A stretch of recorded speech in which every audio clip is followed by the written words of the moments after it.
Wildfire challenges us somewhere every day. Our departments and crews are responding to more fires with greater complexity, our communities are experiencing larger and more destructive fires, and associated losses continue to rise. In this podcast, we'll explore all of this with the people who are experiencing wildfires firsthand. We'll talk about leadership and technology on the front lines, hear stories about that which responders are experiencing on the ground. We'll talk to the people in our communities that are creating innovative solutions, and we'll expose heroes doing great things before, during, and after these fires. We welcome you to Wildfire Chronicles, Heroism Beyond the Flames.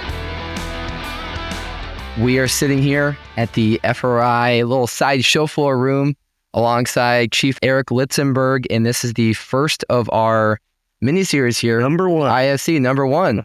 It's been a long time coming. Erik, how you doing? I'm well. How are you, Kevin? I'm doing well. And this is the first episode. And so for those who are tuning in, wondering what the heck's going on here, why are we sitting here starting a new podcast miniseries within the IFC? Yeah, that is a great question. And I think we've been brewing this answer for months, if not years. And Kevin and I have just joined forces recently because we both have this interest. And I think there's a few things we can say that we share we want to accomplish, right?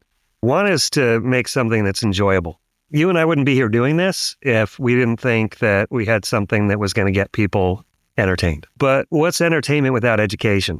Okay, I think there's a lot that can be learned, that we can learn together, that everybody can learn as a group, that individuals can learn wherever they're listening to this or watching this. And specifically what we're looking at is this emerging issue, man, that I think everybody's seen on the national news, even if you're not experiencing it firsthand. Mostly, it's everywhere in the nation, but we see it firsthand primarily in the Western states, seeing it across the whole United States. And if you're not seeing it in your backyard, you're watching the news and you're seeing these big wildland fires and you're seeing how they're affecting our communities. You're hearing about how it's affecting people in our business, or you got friends who have deployed on a fire to the west or even the southeast and now the northeast and said, holy crap, this thing is pretty impressive and it's scary. And now it's starting to affect my folks in their cabin, right? There's a lot going on in this space. And I think, Kevin, we're here to try to share that learning and figure out what is going on and what can we together start to evolve to come up with solutions and tell our stories better. And that's why we're here, man. Yeah, I love it. I think a big thing too we're really trying to hit on is sparking curiosity and sharing best practices. So if you're stumbling here and you are listening to this content, being able to understand, to learn a thing or two, to be inspired to take action, and also reach out to you, reach out to the other speakers on this podcast that are going to come on here to learn and apply. Yep. Because we're not just talking in the vortex. We're not just trying to be up here to get clicks and likes and whatnot. We want to create content that's going to be valuable. Yep. Yes, sir. So to take even a step back now, that's some of the essence of what we're going to talk about. We're going to go deep into aspects of wildland, WUI, overall fire service, technology adoption, change management. But let's take a 40,000 foot view. Who are you? Yeah. And who is Chief Litzenberg? Yeah. 40,000 foot view is a good way to put it. That's the view I get to take now. And there's been a ride to get there. I'll tell you that. Every second of which I think I've enjoyed, and I've been honored to be part of my own journey, I guess I'll say. So I did my local fire service career in Santa Fe, New Mexico, just like most people in the fire business. I started as the boots on the ground person, a firefighter in a single tier system, one that does all risk, meaning we do EMS, we do hazardous materials, we do car wrecks, extrication, all kinds of rescues, and we do fire, structural fire, wildland fire, outdoor fire, whatever you want to call it. We were an all-risk department. If you called 911 in Santa Fe, New Mexico, you're getting either Santa Fe Police Department or you're getting Santa Fe Fire Department, and those are the only options. Started as boots on the ground. I actually stumbled into the fire business. I wasn't one of these folks who spent my first 25 years of life saying, I'm going to be a firefighter. I'm going to be the one who's saving the community. I didn't. I, like probably many people, admired firefighters. And when I'd see a truck go by, everything would stop and I'd watch it go and I had interest. But it wasn't, I don't think, my mission in life. I stumbled into it. I grew up mostly in New Mexico and moved back to Santa Fe because I was starting med school at University of New Mexico. I figured that I'd be a better ER doc if I knew what went on in the streets, if I knew what went on in ambulances. So I volunteered at a local fire department outside in Santa Fe County, outside of the capital city of Santa Fe, and immediately fell in love with the business and said, that's what I want to do. That was the start of my career. First place I got hired was actually city of Santa Fe. I worked up through the ranks, did pretty close to every job in the city of Santa Fe fire department, including fire chief. Along the way in that journey, did a couple educational programs where I learned about how to govern or how to have more interest in incident command teams. And I also got involved with IAFC and the Wildland Fire Policy Committee. It felt like in Santa Fe, New Mexico, one of the things that we perhaps were watching an emergence of that we didn't have our hands around yet was the emergence of wildland fires and wildland urban interface. And so I came to the IFC and I said, how can I learn? And learned that I can also find ways to contribute. And part of the Wildland Fire Policy Committee, spent now close to 15 years with that group, creating policy across the nation, identifying technology that might make a difference, and trying, like I said, to contribute my knowledge along the way as well. I retired now about 3 years ago and was lucky enough right as I retired to be asked by IAFC to go work on behalf of local government at the National Interagency Fire Center, or NIFC, which is in Boise. And the start of that, I was doing National Wildfire Coordinating Group work as part of their executive board. And essentially that's creating the framework within which everybody works together in wildland fires, whether it's qualification standards, whether it's training to support those qualification standards or pathways to get to those qualifications, or creating the framework of a team that's going to manage these larger fires for a bunch of interagency partners. That's what we do in NWCG. And for those who aren't familiar with NWCG, it's pretty much the standard curriculum that's taught for folks that are trying to get into the wildland business. Most people know the terms S-130 and S-190, which are basic firefighting and basic wildland fire, I guess, tactics, S-130, S-190, but there's a whole slew of curriculum that goes along with this. And then in the last few months, I also started working with another part of NIFC, of the Interagency Fire Center, that's called NMAC.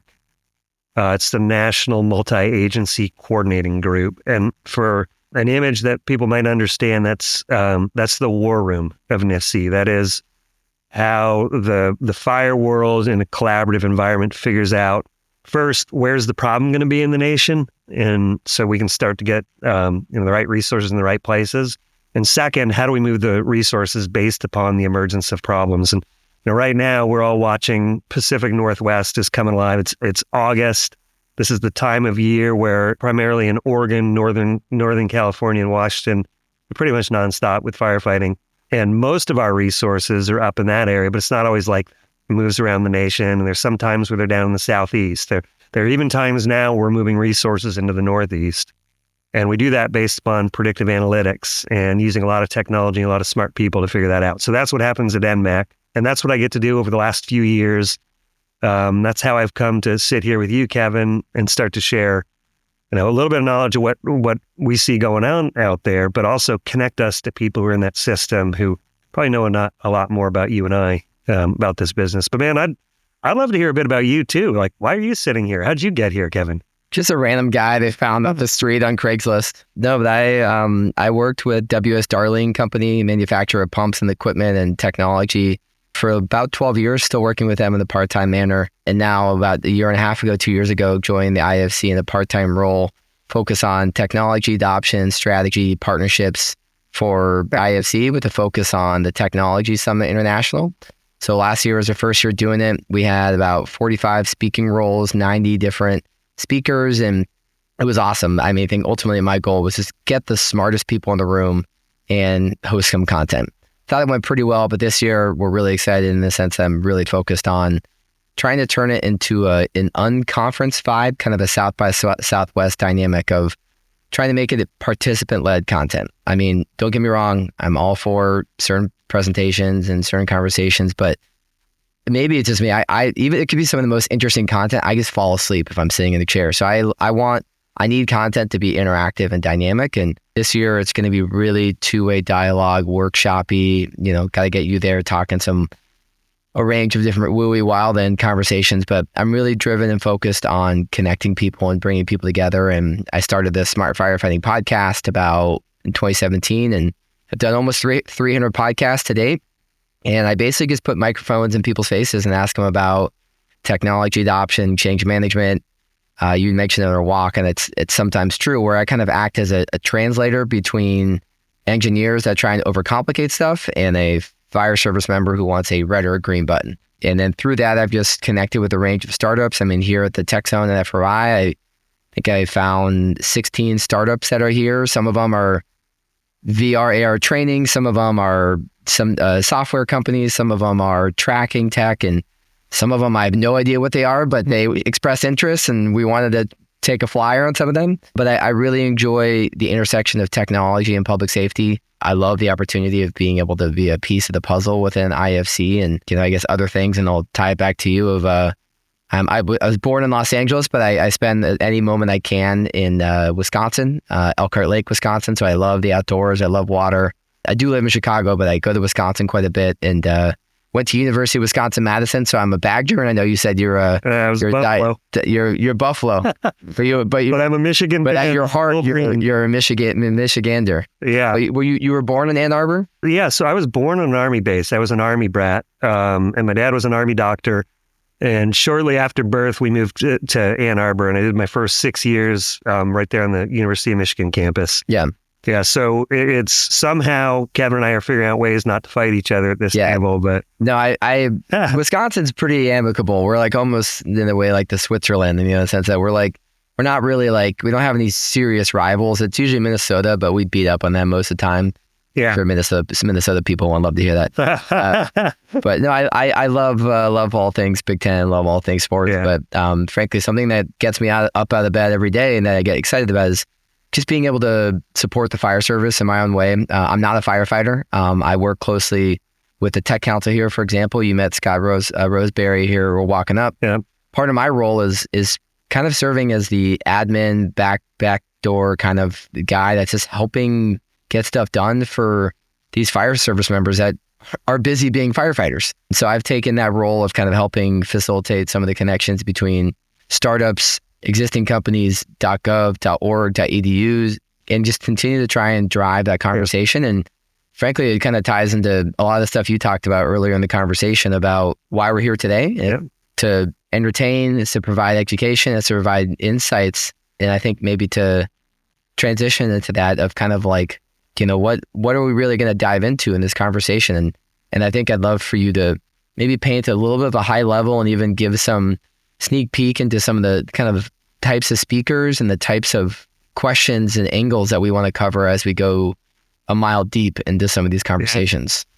Yeah, no, I'd be happy to do that. And I think you're right. This is like a perfect transition. And you and I have just talked about our backgrounds. And this is an example of what this podcast is really intended to be, right? I probably represent the larger majority of folks who are in the fire service who, we're experts at whatever we're experts in the fire service, whether it's EMS or whether it's structural firefighting, wildland firefighting, or hazmat, or maybe a little bit of both. And we know that technology is something that we appreciate, and we often will recognize change that has to happen. And there are plenty of experts in our business who are good at that too, but there are people like you who are better at that stuff. And we do need translators. And it's not just operations to technology, but it's sometimes within our own organizations. And it is sometimes fire department to fire department, or it's fire department to EMS provider, or EMS provider to hospital, and on and on and on and on. And we're really in the places that are starting to experience more and more wildland fire, and fires that are growing, and fires that are becoming more frequent, and fires that are more frequently affecting our communities. We're starting to see that there's more need for those interactions. And there's expertise in all these different sectors, which maybe we don't have, but with the right introduction, with the right translators, and the right relationships, we're better doing this together. And I think there's no place where that's not more obvious than it is in the wildland environment. And so through this podcast, we hope to introduce people to all of those different sectors. You talked about the kinds of speakers that we'll bring in. We want to bring in people who represent us in different ways, whether it's fire service experts who have maybe found these niches that they're really good at. We want to bring people who are from other partnership agencies to start to say, here are the things that we're good at, and here's what we see in you, fire service person, and start to see if we can find ways to, bring those two things together. Because there are places where that's happening beautifully, and there are places where it's not. And it's sort of interesting to look at both. If you look at the wildland fire environment, and I use wildland fire very broadly, because I think two things. Everybody has different definitions, and we can explore that. Some people call them outside fires, some people call them grass fires, brush fires, wildland fires. We're talking about things that are burning natural products. But more than that, we're also talking about things that are interacting with non-natural products. And that's that urban interface, or the interface. Some people call it intermix, some people call it interface. That's really what we're looking at. Because a fire that's burning out in the middle of nowhere, we would love to talk to some people who can explain to us why that might be a good thing, because it often is. Not always a good thing, but it often is. But I would say we're more interested in where that fire starts to interact with our communities, where it starts to interact with the more need to be managed. And there's a lot of complexities in that as well. When you look at the fire world, man, there are subjects in this wildland business that are so interesting. Workforce, right? You have a growing need for more people with greater skill sets.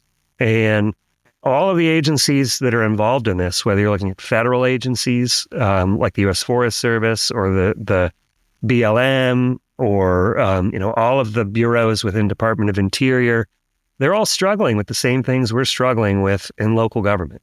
How do we first bring people in the door? Like, they're having staffing issues. How do we retain those people?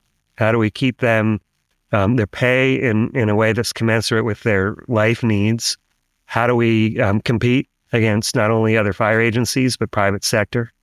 How do we give them good health? How do we keep them safe? How do we keep them happy? How do we get somebody to a retirement and get them to have a good life after that? In the meantime, how do we protect them? How do we protect their families? How do we make sure they go home after every shift, or after, in some cases, 14 and 21 days? So all those workplace things are happening in the wildland fire environment as well. And they're happening at a bunch of levels: local, state, federal, contractors. So there's some pretty good topics of interest in there. Let alone, how do we train people the same way? How do we get training that's adequate enough to have folks ready to fight fire in this emerging, pretty scary environment? How do we train our folks so that they understand what other departments and other levels of government are going to be doing? And so when we get 3,000 of them in the same space fighting a single fire, that they're all doing the same thing and expectations are shared. How do we get those folks talking on the same radio? How do we get them with equipment that's going to work together? Right. So all of that is happening in this environment, and it's all stuff that they're experts in. And we could bring people in to explain, this is how we do it. It's all things that, there's high-level coordinators who are saying, this is how we do it. So there's that. There is future prediction, future modeling. What's happening in this space that's going to change how we might do decisions in the future? Is climate change, not getting to the political side of things, but is it real? Is there something that's going to happen that's long-term? Is there, a recurring up and down of this heat and drying environment that 3 years from now, it's going to go the other way and we're going to start to, who knows? But there are a lot of people who could talk about that. What we do know is that there's emergence of these, what they call mega fires, that's pretty consistent, right? There's more acres burning than there have been in most years in the past. There are greater numbers of fire in general that are happening than there were in the past. And these fires are affecting our communities in greater ways than there are in the past. So there's a whole subsector of learning that we could do around that is pretty interesting. But there's also this technology that's coming into play that is helping us manage all of that change, right? There's better predictive analytics. There's better sensing environment. A lot of us in the fire business don't want to talk about it, but there's a lot more promise of autonomy in a lot of these things, whether it's in suppression, whether it's in detection, or whether it's just getting our boots on the ground, better situational awareness. A lot of that is happening automatically. And, we just got to figure out ways to engage and embrace that technology better. And then there's this whole intersection with the communities that maybe we're not giving enough attention to, but we hope to talk about that a bunch. And that is, in this urban interface, there's a lot that can go on that's not just suppression-based. And we've really experienced this in the fire world around things like the Stop, Drop, and Roll campaign. For those of us in particular who've been in the business for 20, 30, 40 more years, we've really seen how codes have changed how we're fighting structure fires, how we're advising people of what's going on, how we're getting people out of the urban environment in safer ways when we have to. And there's some of that going on in the wildland world as well. As how do we build fire-adapted communities that are more sustainable and more able to protect themselves against the bad parts of fire? But there's sort of a key part of this fire adaptation thing, which is how do we get communities ready to live with fire? Because the extraction of fire from a community entirely, there's some real obvious reasons why you wouldn't want to do that, whether it's heating or cooking, or there's uses of fire, but there's a lot of science that's saying that fire on the landscape is extraordinarily healthy. And when we excluded it, with policies years and years ago, we probably made our situation worse.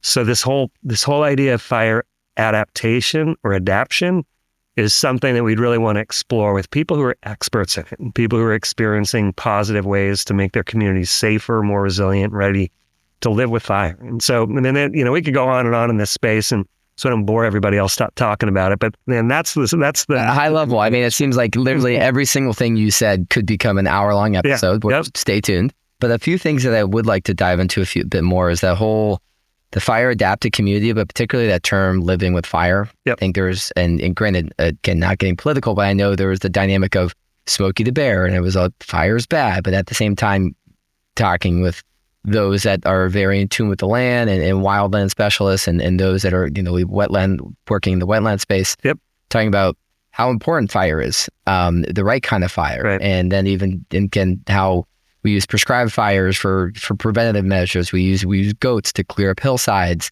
things like that. But even more so, just the idea of from the dawn of time where we've used fire for good, and how fire has just been part of our landscape. Totally. Living with fire, how not all fire is bad fire. Yep. Expand on that more. You got it, man. All right. So here's a brief historical ride, because I think it really, putting together this timeline, it's helped me understand the answer to your question, which is, what is this concept of living with fire, and why would we not want to just exclude fire entirely? So if you look at, we just talked about mega fires. There are these bigger fires happening now. This is not the first time in our history that we started seeing the emergence of these massive fires, and then we did something about it. If you look back in the late 1800s, early 1900s, there was an emergence of these mega fires. And probably even before that, when you had communities that were starting to understand agriculture, long before the 1800s, they had recognized that there's certain parts of nature that have to have fire exposed to them to be healthy, whether it's a field that's been plowed and that needs time to have regrowth, whether it's certain types of seeds that need to be exposed to fire in order to be enabled to grow or to catch ground that's going to make them fertile. Some things have to be exposed to fire, and we've known that for quite some time. But we have this emergence in the late 1800s and 1900s of pretty big fires. The most famous, and one that sort of led to some of the more modern tactics that we were using, was something called the Peshtigo fire, which was right up in your neck of the woods. Wisconsin, Michigan, Great Lakes area. If I recall correctly, it got to 1.5 million acres in the late 1800s, early 1900s. Can't remember exact year, but one of the reasons it wasn't heard of significantly was because it was at the same time of the Great Fire of Chicago. And something that has never really been thought through, probably by a lot of people who study the Great Fire, is that the building style at the time was wood. That's what they were using to build even the big cities like Chicago. Wood is actually susceptible to changes in fuel moisture based upon drying conditions in the environment, which is why it's so important when things are becoming hotter and drier. It's not necessarily we care that the air is hot, it's that the dryness of that air starts to suck moisture out of wood, both dead and alive, and it makes it more susceptible to burning. And so the Great Chicago Fire was largely because of a long-term drought, and now all this wood that they had built everything out of was much drier than it ever used to be, and pow, we burned down most of Chicago, and everybody remembers the cows and the lamps and that thing. Same time was the Peshtigo Fire, 1.5 million acres, but it wasn't the only one. There were great fires in Montana that were in millions of acres. There were great fires in South Carolina and North Carolina, millions of acres. And that trend was starting. And so in the early 1900s, U.S. Forest Service was formed that was looking at these big wildland fires, and a policy they called the 10 a.m. policy was started. I think it was like 1935. They said, we want everything extinguished by 10 a.m. the next morning, the morning after it's discovered. And so that started a policy which they called a fire exclusion time, where we were basically saying all fire is bad. Let's get it off the landscape because we don't want it. And it seemed to work, at least in the short term. And so for decades, what we saw was a reduction in the number of fires and their severity. And to the point we were getting down to like 2 million acres per year that were burning in like the 40s, 50s, 60s. And then we started to see it climb again. And we started to see, in the 1980s, 6 million acres, 1990s, 10 million acres. And then we get up to this next mega era time frame where all of a sudden we're burning millions of acres again. Somewhere along that evolution, people started saying, oh, wait, one of the problems is that we stopped allowing fire to do what it's supposed to do. We stopped this low-level fire on the landscape, which is burning brush, which is burning the grasses, which is allowing forests to be healthy. And that's maybe a problem. And so over time, we've realized we got to bring fire back onto the landscapes. We've also realized that other things have changed. We build communities that are going out into these landscapes, the urban interface. Not everybody's living in cities any longer. In fact, a large number of people see success as not living in the city, living out where I have, acres of land and living in the trees. And there's more and more of that. And so we got to figure out ways to protect those communities within those landscapes as well. And those people are still using fire for things, whether it's, to heat their house, whether it's to cook in the house, or whether it's a s'more out in their backyard. So there's, entertainment purposes, there's living purposes. Fires, we know this. This is Prometheus, it goes back to all the stuff we learned in the creation of mankind. Fire has to be. Again, before I get off this long bit of talking I'm doing, I'll mention one thing, which is the sort of more modern mindset that we've, as a group, we meaning, the broad, not just fire world, but sort of the governance, the change in life and be better world that's based around wildland fire. We've come up with this strategy, which some people know and others don't, but they probably know the products of it, or they know the reality of it. It's called the cohesive strategy. And the cohesive strategy is a product of, well, I'll even take back a step back into the 1970s. Most people in our business remember or have at least heard of America Burning. And America Burning came about because in the late 1960s, 1970s, the statistics in urban fire were skyrocketing, right? These buildings were going up, replacing sort of lower wandering buildings in the urban environment. They were getting higher. They were getting more complex. They were getting bigger. We were stuffing more people into them. And if you look at the fire statistics, our number of fires in the urban environment were jumping pretty greatly. The number of injuries in fires in the urban environment were skyrocketing, and the number of deaths was getting out of control. And so the powers that be said, let's bring everybody together. Let's form a commission and let's talk about what we can do to curb those trends. And the product of this commission was the first America Burning. And there have been, 2 or 3 iterations of it since. America Burning led to a bunch of really great things that have changed our communities, and they changed our business, our profession, the firefighting business. So in terms of communities, things like building codes related to high rises and even just residential building codes changed. What we're building out of changed, became more fire resistant. Other industries found themselves in this space, like clothing industry said, there are kids that are being killed and hurt because of the things they were wearing being flammables. Let's create materials that are less flammable. And in terms of, you can go on and on with the products of America Burning in that environment, but it's really urban-faced. And in our profession, U.S. Fire Administration came about, a lot of campaigns like the smoke detector campaigns that have really became great, those came about. So our profession changed and how we're dealing with communities changed. Fast forward to 2000, mid-2000 and beyond. We were seeing the same trends we saw in the urban environment in the 1960s and 1970s, we were seeing in the wildland urban interface in the past decades. We were seeing a rise in the number of fires, a rise in the acreage, but more importantly, a drastic rise in the number of people that were being injured and killed. And this convergence of natural and urban environment was really creating this danger zone where statistics were starting to skyrocket. And so a group got together and said, what are we going to do about this? And the result was this thing called the cohesive strategy. It involved people from local government, from state government, from federal government, from nonprofit, from private business, got people together and said, what do we do in this space together that's going to make a difference? And there's three categories of things, right? One of them is very familiar to all of us. It's safe and effective response. But how do we do this together? Like, how do we get me in Santa Fe from city government with my red trucks and people in blue pants and in blue shirts? How do we get them working more effectively with Forest Service folks in their green pants and their green shirts and their green trucks? How do we get people operating under the same conditions, same qualifications, using the same radios, using the same policies? How do we do that effectively? How do we get the closest unit response actually happening, et cetera, et cetera? So safe and effective response, one category. Second category is pretty foreign to us. And for a lot of folks in local government, they may not ever have a lot to do with this part. That's landscape management. So how do you look at landscapes, whether it's a Forest Service, a large landmass that's operated by these land management agencies like Bureau of Land Management, U.S. Forest Service, like what should they be doing to maintain that large piece of land in a way that's healthy, but also a little bit more ready to accept fire and not extend risk to our communities? So how do they do all that? Then there's this middle part, which is sort of everybody's bit. And again, a lot of it's more familiar to people than they know because they're doing it and they might not have ever heard this term, but it's how do we create these fire adapted communities, right?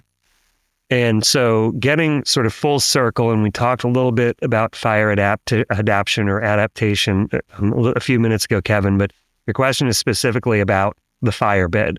And so here's this whole historical timeline of how we got into here. Now we recognize that there is this response piece that's happening. There's a land management piece that's happening where maybe the importance of fire is a little bit more accepted and understood and is used, this fire use, prescribed fire thing. But really, we got to apply those principles into the interface environment and this fire adapted environment as well. And part of that is education. Part of it is getting the public to understand why we're doing what we do, why they maybe should be supportive of prescribed fire, despite the fact that we see on national news the cases where prescribed fire goes bad. Maybe we don't see enough of where it's good, which is the 95% of prescribed fire that goes on. It's educating ourselves how to, we as responders, get a better idea of our place in this. How do we respond safer? But also, what does mitigation mean?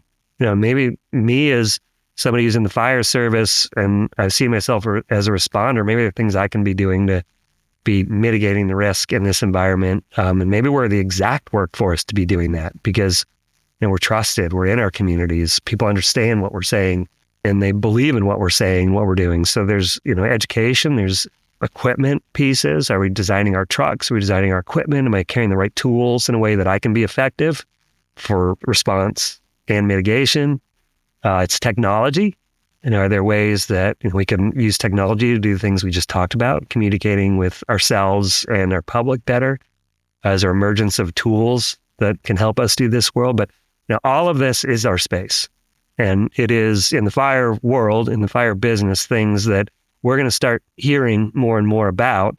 And I would hedge a bet that in all of the episodes that you and I will do from here to whenever we stop doing this, we'll talk to people who each understand a piece of that space, that fire adapted space, that they're true experts. And they've really embraced part of this that I think we're probably going to be all fascinated to learn about. Yeah, totally agree. And one, again, all this is going to be double clicked into a much deeper content, but you brought up the whole, again, not getting political, the dynamic of climate change. Yep. And again, whether it's climate change is real or whatever your thoughts on it, I've worked with a couple different water and fire venture capitalists and entrepreneurs. And there's a movement you hear some of these crazy high valuation companies in climate tech, and there's all this war on climate. And it's very, in my opinion, very radical and poor way to go about it, thinking that us humans are going to control Mother Earth. But there is a growing evolution to this dynamic of climate adaptation tech. And its whole idea of not necessarily saying that, oh gosh, like, let's try and keep things the way they are. Let's go backwards. It's more of that, this world, the temperature and where rain is coming and all these things, it's evolving and we need to adapt. And when you hear that term of a fire adapted community or just climate adaptation, again, just there was the need to be resilient and flexible with how we're living with communities, and that's ties into our policies, that ties into our technologies, that ties into my scribbled pages of two notes here of things you've talked about. The term adaptation, why is that going to play a role in our conversations, and what does that word mean to you? Yeah, adaptation's a fancy way to say change, right? I mean, we're really comfortable. We might be comfortable with change, but we're comfortable with the term change or change management. Like whether it's a large number of us who say, no, I'm going to get in the way of that because I'm not, or those who are like hard charge change management. Adaptation isn't a whole lot different, right?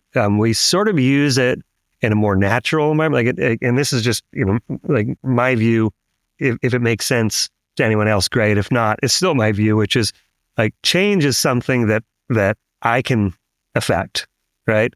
Adaptation to me seems more organic.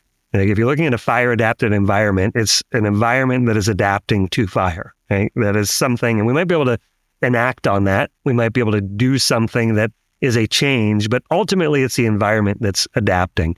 And I look at a community as an organism. That's just the way my mind works.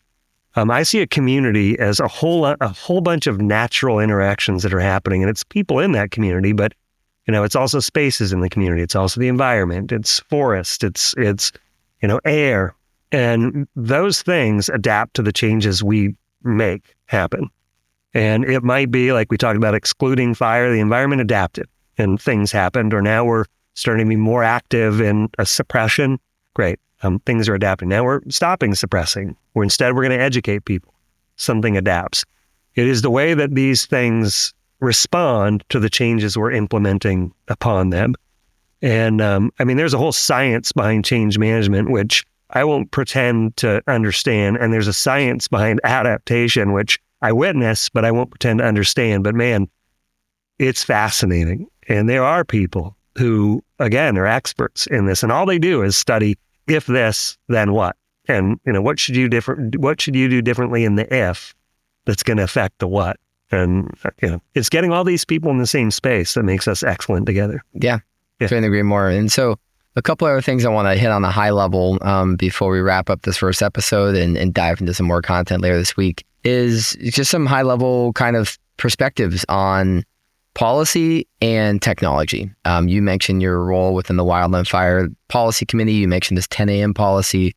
I would love your perspective on, let's start with policies first. Like, what are some very highly relevant, significant policies that have impacted where we are today over the past 10, 20, 100 years? And what are maybe some of the most significant policies that are in the works today to help benefit the fire service tomorrow? Man, that is a tough question. I might have to think of it. If we need to delay it to another podcast, that just seemed like it might be a good one to throw at you. Yeah, no, I think it's a great question to throw. It is a curveball, and I'm not always good at curveballs, so I might have to think about that for a second.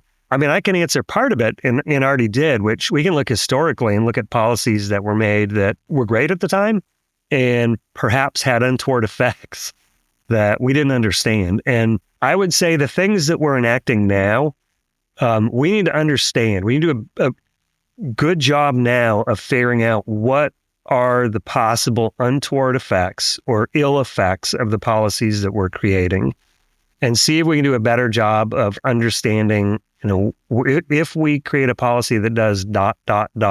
what are the things that might come of it which are not intended and are not a good thing. Mm-hmm. And I'll think about that. I'll think about, A, what are those policies, and B, what are some... We'll make it a standalone. Yeah, I think it's a standalone. And we talked about the IFC's Wildland Fire Policy Committee. That's a group of 18 folks who are nonstop thinking about these policies and what should we be doing. I will say, just so that question doesn't go totally unanswered, that group right now, on behalf of local government or IFC in particular, and really on behalf of communities as a whole, is mostly focused around policies that are collaborative in nature. What we're not trying to do is say, hey, you fire chief or you local government firefighter should be doing this independent of the rest of the fire world. What we're saying is let's do things that are going to make sense in the space that all of us are working together. And instead of doing it individually, let's make sure our state partners are doing the same thing. Let's make sure that our federal partners are doing the same thing. And that cohesive strategy that we talked about, that's really the space where we're looking at policies. How do we create policies that are going to get us working within our communities in ways to make our community more fire adapted so these rising trends are going to be curbed? And if we can't control the trend itself, let's at least control the effects of that trend on our communities, on our workforce, on the safety and security of our responders, et cetera, et cetera. But we can come back and talk about... Yeah, and I think a big thing with the policy too, I want to, when we talk about more, is just what does it mean to wildland firefighters? What does it mean to the incident commander? And taking something that's a bunch of words on paper written by some people, maybe in Washington or Boise, how does that impact me? Yeah. So I'd love to hear... Great way to frame it. We're writing something in an office. Does it apply well? Because I think about it with some people who are redrawing maps, and I think about it, and this is way different context, but you think about kind of post-World War II when they redrew some of these maps in Africa, and like, it's just people, when they're redrawing the country and didn't think about the cultural lines that were in there and the social dynamics. And now my little rant here is actually tying into one thing that we didn't talk about, but it's the cultural community nuance, but particularly some research you've done, social identity theory. So we're gonna park the policy and the technology conversation, but the social identity theory and how we're herd animals. We're very culturally and socially driven species. But what is the social identity theory? What's some of this research you've done? How's it applied to what we're doing here, and give us a taste on what that really means? Yeah, you got it. And I appreciate the parking of policy and tech. I probably could have explored tech a tiny bit, but I'd rather do it. We'll get it there a day. So good call on that. So social identity theory. Here's a brief thing that I think people will understand, and this is what triggered me. This is what triggered me to go on and do a fair amount of research on this thing, social identity theory, or SIT. So if you go around firehouses across the nation, everyone understands the importance of the dinner table. And that's across the board, whether it's a career department, whether it's a volunteer department, combination department, whether it's state, federal. I mean, the importance of being together in a less formal, less structured environment, often around the dinner table is totally recognized. And I can remember when I was an operations chief of the department in Santa Fe, perhaps the strongest complaints I got from the field staff were when a battalion chief would walk into a station and wouldn't shake everybody's hands at the dinner. It was a sign of disrespect, and it was somewhat humorous, but it was totally notable that it was a consistent thing. Like there's this space that people, they share an informal self, and it needs to be acknowledged, and it's important. But within that space, there are cliques. I was a paramedic, and I can remember definitively as an early career paramedic looking across the table at the engineer and just feeling like, shaking my head back and forth and going, oh, that's somebody who wasn't smart enough to be a medic. It felt real. Absolutely. I just said that, and people know it's totally not real. This was just a feeling I had. And I was shocked when that engineer was looking at me and sort of shaking his or her head and going, you're just a prima donna. Like, if work needs to get done, you're not the one we need there, because you're not going to do it. You're going to complain about something. You're going to have a reason not to do work. Those are real feelings. And, we would express them jokingly at the dinner table, but you would go to other dinner tables and see there's that thing happening. But then you extend that out. And I can remember how real it felt when I would take over from the shift before me, and it always felt like they didn't fill the trucks with fuel, or it always felt like they left the ambulance dirty, or it always felt like, ... And then I'd do an overtime shift and I'd hear the same complaints about me. I'd be like, no, you're the one who never feels the truck. I'm like, what the heck? How can this be that all of us are in this same space, right? And then let's go one step out from there. I would interact with other departments. And I would always believe, and to this day I still believe, City of Santa Fe County Fire Departments, departments I work with, those are the best in the nation. And you get out and about and you realize that everybody feels the same thing about their department. And you interact with each other. We're pretty good at interacting with each other, but what I own, what I'm part of, is always just a click above the one you are in. Like, that's just those natural feelings. And I'm going to go one more step away from that. And then you get into this collaborative environment of the urban interface out in wildland fires, where you're not only working with, at times thousands of people from different organizations or from different fire departments, but you're also working with people from state land management agencies and from state fire departments. And you're working with people from federal land management agencies who drive different color trucks, who have different color pants and shirts, who have different experience than you have. And there are real implications to those feelings about each other and those organizations. And it turns out that part of humanity is this social identity thing. And that is whatever groups I identify with. In this case, we're talking about the structured fire environment, but it goes beyond that. It's, if you were a Cub Scout, there's part of you that comes from that. If you're in a church group, there's part of you that comes from that. If you're fraternity, or we talked about, University of Wisconsin, University of Michigan, University of Colorado. If you're from a university, all these organizations that you're part of, you take a piece of that and it becomes your definition. And in many ways, this thing that becomes you is super effective. It's part of humanity. It is you. It defines who you're from. But perhaps they're parts of this identification which aren't entirely positive or aren't entirely effective. And I used some examples, mine of looking across the dinner table at an engineer and having some sort of effect of, I am better than you. That's not a healthy thing. That's not a great thing. It's good that this, informs me, but a bad part of it is that it changes how I look at you, or how I looked at that engineer across the table. And so the whole theory behind all of this are like, let's find ways to embrace the things that are really positive about these pieces and parts that have become you. And let's figure out those things that are pieces and parts that are maybe my opinion of you that aren't real. And if we can find those intersections to help us grow together, we're probably going to be better off together in our collaborative environment. I don't have to be you, but in understanding those things that have contributed to your definition that are great, I can probably figure out, how do I complement you better, and how do I make our relationship better? I'll give you one sort of last anecdote in this research that we were doing.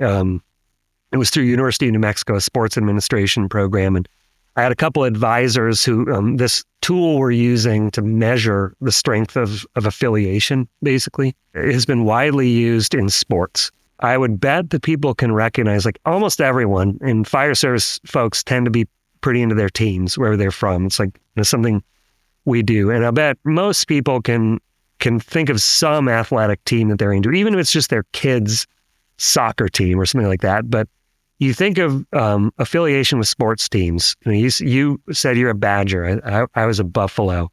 We're all into those things.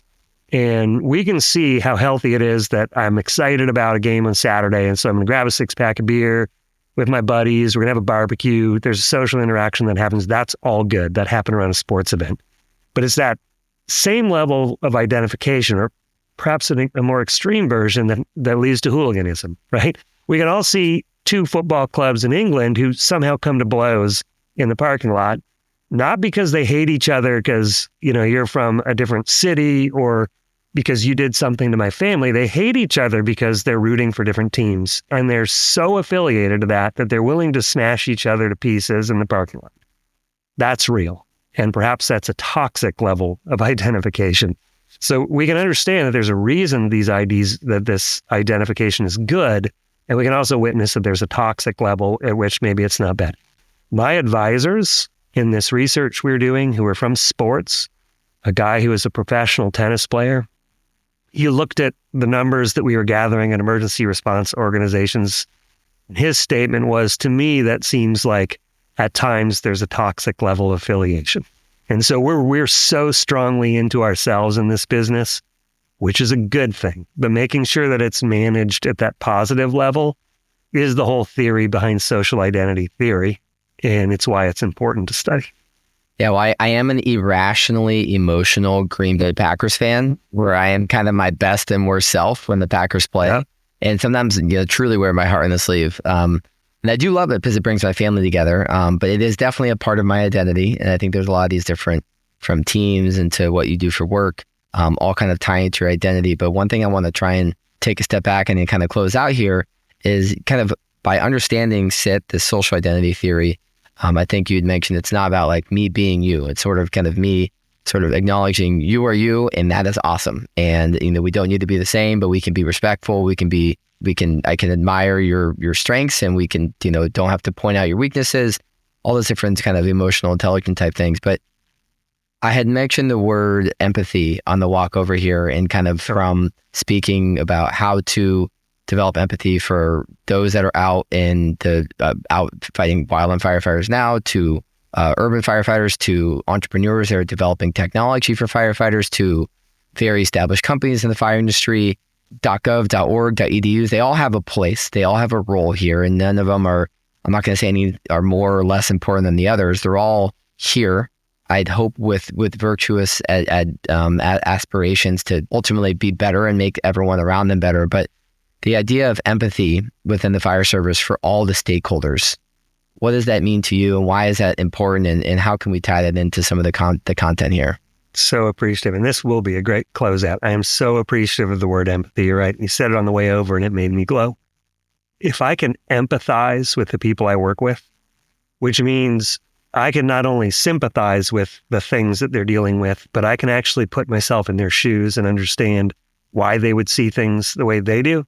Perhaps more importantly, what are the strengths that they have that I can use to either fill in my weaknesses or make my strengths even greater. And collectively, we can do that together. Man, that's pure, effective collaboration. And in this wildland space, nobody can do this alone. The more we can empathize with each other, the more we understand each other, we can put ourselves in the shoes of others, the better we'll be as a group. And I think that's what's needed to really get ahead of these trends that we're all seeing at the national level. Right on. Well said. Well, in our first episode that we had planned, but a little bit off the cuff, and overcoming obstacles of automatic light switches and flies that somehow are in the convention hall that won't leave us alone, I'd say this was a pretty good output. And I'm sure looking forward to going on this experience with you, Erik, and I just appreciate the opportunity. Yeah, thanks for leading us through this, Kevin. I think I'm glad to be part of this team. Yeah, me too. Yep. Thank you. Yeah. We are certain you enjoyed hearing from those who are doing great things in the wildland-urban interface, and hope maybe you even learned a little something new. If you have a story to share, please reach out to us. In the meantime, we thank you for listening to Wildfire Chronicles, Heroism Beyond the Flames. We'll see you next time.